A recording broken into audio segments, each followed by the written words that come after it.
abakulu mwenna ba ministers, abakulu mu church okuva Nairobi okuva eggulu, abakulembeze bonna nga bwe babanjudde, saagala kubiddamu. Archbishop ono ebirungi byakoze bingi nnyo era byogeddwa, naye nze ekibadde kinkwatako ennyo mbadde mutwala nga muganda wange, nga n'ensonga eri Bishop Nankyama gwe yaddira mu bigere yali muganda wange, ate n'atwala ebigendererwa bye bimu n'ebigambo bye bimu n'okufaayo kwe kumu eri bannayuganda n'eri abantu abanyigirizibwa.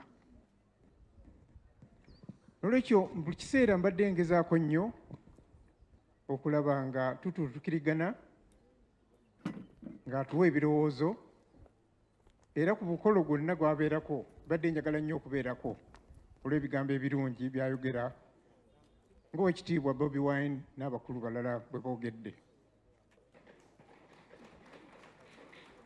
Abadde kyakulabirako nnyo eri bannaddiini, kubanga abannaddiini naddala bensinga okumanya abagoberezi ba Kristo,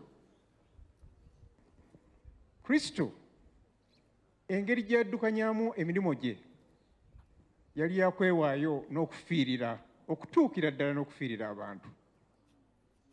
N'olwekyo ng'abakulu abansoose okwogera bye bagambye nti abantu nga wali wakati mu kubonaabona, ate gwe omugoberezi wa Kristo n'oba nga tolaga ludda lwa kusaasira babonaabona na kunenya babonyaabonya, ekintu ekyo kibeera kizibu.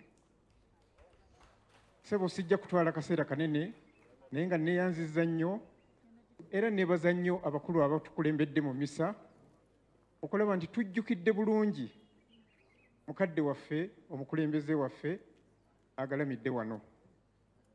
Tweyanzizza nnyo, tweyanzeege, mwebale nnyo, era nze nandyagadde mu ngeri y'enjawulo okusaasira ennyo nga mpita mu Oweekitiibwa Katikkiro okututuusiza okusaasira kwaffe eri Ssaabasajja Kabaka.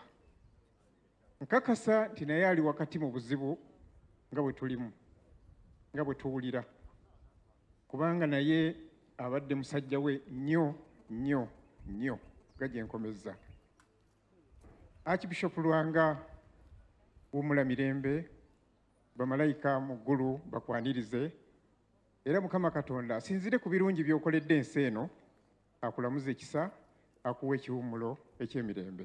Mwebale nnyo okumpuliriza.